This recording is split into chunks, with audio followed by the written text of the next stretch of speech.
Welcome to GMF Talk. Today I'm chatting to Brent Lindeque, a blogger, influencer, journalist, and first and foremost, the editor-in-chief of one of the most successful online platforms in South Africa.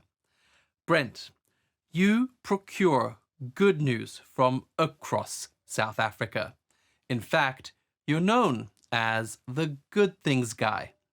Tell me, why do you focus exclusively on good news? Well, 10 years ago in South Africa, there was nowhere really to find good news. And in a country as complex as South Africa, with the challenges that we face on a daily basis, without some sort of good news, you're sort of living in a state of fear where your choices are not being made with anything but fear. And on a good day, we can share up to 12 to 15 good news stories every day, really delivering that balance to South Africa to give South Africans that hope and the chance to make a choice with hope again. Okay, so perhaps give me an example. What's one of your favorite good news stories from these 10 years that you've been in this business? One that perhaps had a palpable impact on people?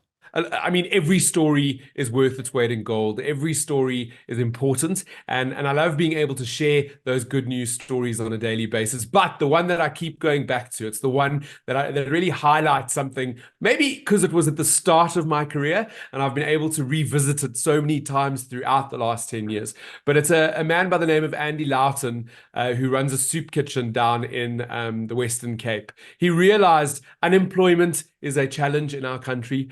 These human beings that he was helping on a daily basis didn't quite have a purpose or something to drive them in life like we do when we have a job that perhaps we love.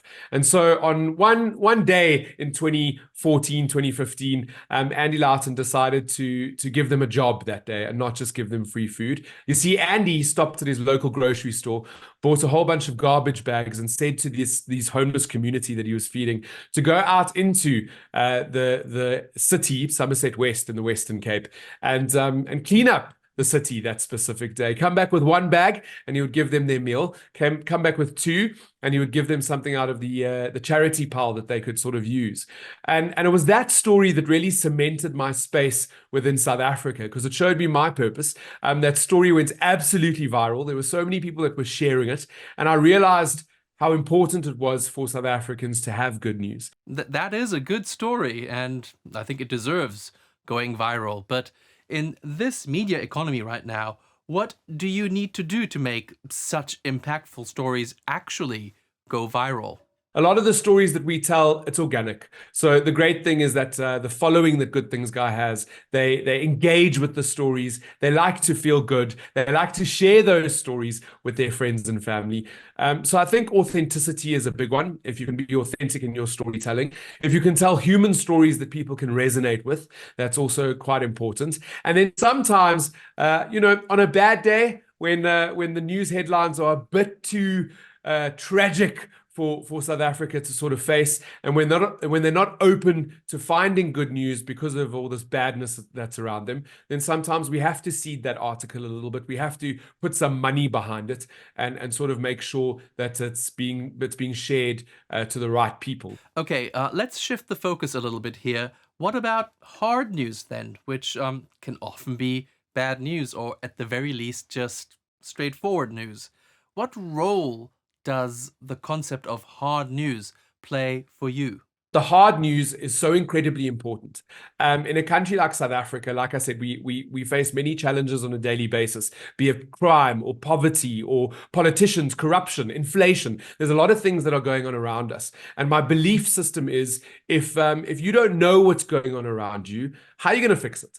How are you going to work towards being a better community? How are you going to avoid the crime areas? All of those sorts of things. So you have to know what's going on around you. It's vitally important.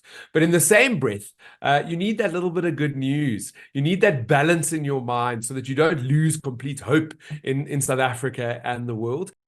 Brent, is there a place where good news and bad news perhaps can meet? Perhaps could you give us an example about that? If there's a bad news story, if it's something really tragic, if, I don't know, If there's floods that have broken down a community where the infrastructure was already failing because the government wasn't there, usually you just need to wait an hour or two for those helpers and the heroes to come out. The volunteers, the community members that are there to turn that bad news story into a good news story. Okay, and finally, what can other people learn from the good things guy? That sometimes it doesn't need to be if it bleeds, it leads. The front page news story can actually be a happy one because good news sells. I'm proof of it. Okay, thank you for joining me today, Brent, and for sharing all the good things that South Africa has to offer. I look forward to seeing you at the Global Media Forum.